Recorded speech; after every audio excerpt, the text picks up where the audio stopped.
नमस्कार दोस्तों। मेरा नाम है अभिषेक और आप देख रहे हैं अभिषेक ऑफिशियल यूट्यूब चैनल। दोस्तों, प्रारंभिक अर्हता परीक्षा यानी पीईटी का जो विज्ञापन है वो जारी हो चुका है और आप देख सकते हैं विज्ञापन संख्या 01 परीक्षा 2025।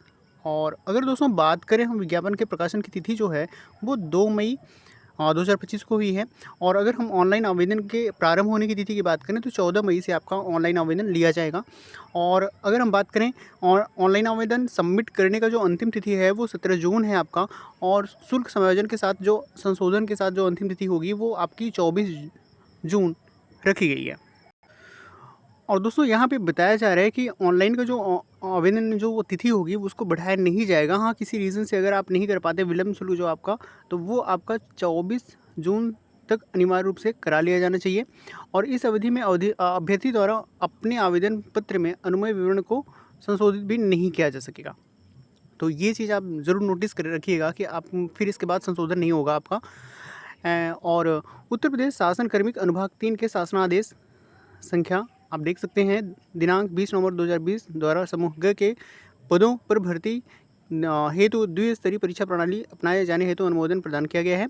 उक्त शासनादेश के क्रम में उक्त तिथि अर्थात दिनांक 20/11/2020 के पश्चात उत्तर प्रदेश अधीनस्थ सेवा आयोग की परिधि में आने वाले समूह ग के समस्त पदों पर चयन हेतु चयन संबंधी कार्रवाई द्वितीय परीक्षा प्रणाली के आधार पर की जाएगी। ऑनलाइन आवेदन की अगर हम बात करें तो अभ्यर्थी को सूचित किया जाता है कि आपकी जो पीईटी का जो एग्ज़ाम होगा 2025 का हेतु आयोग की आधिकारिक जो वेबसाइट है upsssc.gov.in पर ऑनलाइन आवेदन किए जाने होंगे तथा आयोग द्वारा कोई भी आवेदन ऑफलाइन मोड में स्वीकार नहीं किया जाएगा। दोस्तों, अगर हम बात करें प्रारंभिक अर्हता परीक्षा की अनिवार्यता की, तो दोस्तों पॉइंट नंबर 2.1 को देख सकते हैं आप। द्विस्तरीय परीक्षा प्रणाली प्रभावी होने के पश्चात उत्तर प्रदेश अधीनस्थ सेवा चयन आयोग की परिधि में आने वाले विभिन्न विभागों के नियंत्रणाधीन भिन्न भिन्न प्रकार के रिक्त पदों पर चयन हेतु इच्छुक समस्त अभ्यर्थी द्वारा प्रारंभिक अर्हता परीक्षा प्रतिभाग किया जाना अनिवार्य है। यानी अगर आपको कह सकते हैं आने वाली वैकेंसीज में बैठना है तो अधीनस्थ सेवा आयोग के, तो आपको पीईटी देना अनिवार्य है। और अगर पॉइंट नंबर 2 की बात करें तो यहाँ पे आपको प्रारंभिक अर्हता जो परीक्षा होगी आयोजन वार्षिक रूप से कराया जाएगा तथा परीक्षा में प्राप्त अंक अगले 3 वर्ष के लिए मान्य होंगे। यानी 3 सालों तक आपका ये कह सकते हैं पीईटी का जो एग्ज़ाम होगा इसकी रिज़ल्ट आने की तिथि से आपका 3 साल तक ये अनिवार्य रहेगा। और साथ में अगर बात करें स्कोर जो वैध होने की दिशा की अगर हम बात करें तो सर्वाधिक नॉर्मलाइज अंक के आधार पर आवेदन करने हेतु सुविधा प्राप्त कराई जाएगी। उनकी शॉर्ट लिस्टिंग उनके धारित प्रारंभिक अर्हता परीक्षा में प्राप्त वैध सर्वाधिक नॉर्मलाइजेशन अंकों के आधार पर की जाएगी। दोस्तों, पॉइंट नंबर जो 3 है ये आपके लिए ज़्यादा इंपॉर्टेंट है, जिसको आप थोड़ा सा पढ़ लीजिएगा। और यहाँ पे बताई गई है कि आयोग की परिधि में आने वाले जो पद होंगे और पद कौन कौन से होंगे उस पर बात करी गई है। और साथ में कह सकते हो उस पद का जो कह सकते हैं वेतनमान जो रखा जाएगा कितने ग्रेड पर होगा, तो वो चीज़ें भी आप थोड़ा सा डीपली थोड़ा सा एनालिसिस कर लीजिएगा।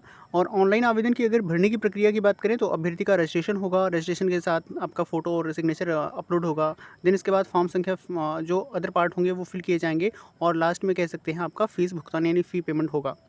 दोस्तों, नेक्स्ट अगर हम बात करें तो थोड़ा सा आवेदन शुल्क की बात कर लेते हैं। तो आवेदन शुल्क आप थोड़ा सा ध्यान रखिएगा। जो आरक्षित अभ्यर्थी होंगे उनके लिए आवेदन शुल्क जो है रखा गया है वो 160 रुपये रखा गया है। और ऑनलाइन जो प्रोसेसिंग फ़ी है वो आपकी 25 रुपये है, तो यानी टोटल मिलाकर 185 रुपये आपका हो जाएगा। और अगर हम बात करें अन्य पिछड़ा वर्ग यानी ओबीसी की बात करेंगे तो उनके लिए भी लगभग सेम ही है।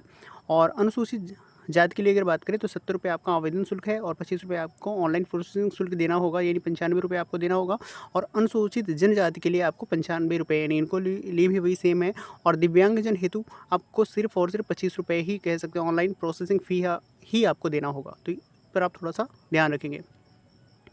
और एट द एंड दोस्तों फीस सबमिट होने के बाद आप कह सकते हैं फॉर्म का प्रिंट आउट निकाल सकते हैं। तो ये चीज़ें बताई गई हैं यहाँ पे। और एट द एंड हम लास्ट में बात करते हैं जो परीक्षा का कार्यक्रम होगा। तो परीक्षा कार्यक्रम ये महत्वपूर्ण है, इसको आप थोड़ा सा ध्यान रखिएगा। पाठ्यक्रम पर हम अलग एक वीडियो बनाएंगे, उसको आप देख लीजिएगा। तो अगर हम परीक्षा के कार्यक्रम की बात करें तो परीक्षा अर्हता परीक्षा 2025 की लिखित परीक्षा के कार्यक्रम के संबंध में यथा समय आयोग की आधिकारिक वेबसाइट के माध्यम से पृथक सूचित किया जाएगा। और अगर हम स्कोर कार्ड की अवधि की बात करें, एग्ज़ाम के बाद जो आपका स्कोर कार्ड होगा तो वो 3 साल के लिए ही आपका प्रभावी होगा। तो ये आपके लिए कह सकते हैं ये इंपॉर्टेंट नोटिस था आपके यूपी पेट का और प्राइमरीली एलिजिबिलिटी टेस्ट का। तो आई होप आशा करते हैं आपका आने वाले फ्यूचर बहुत ज़्यादा ब्राइट हो। और ऐसी इन्फॉर्मेटिव वीडियोज़ के लिए लाइक, सब्सक्राइब एंड शेयर करें। Thanks for watching.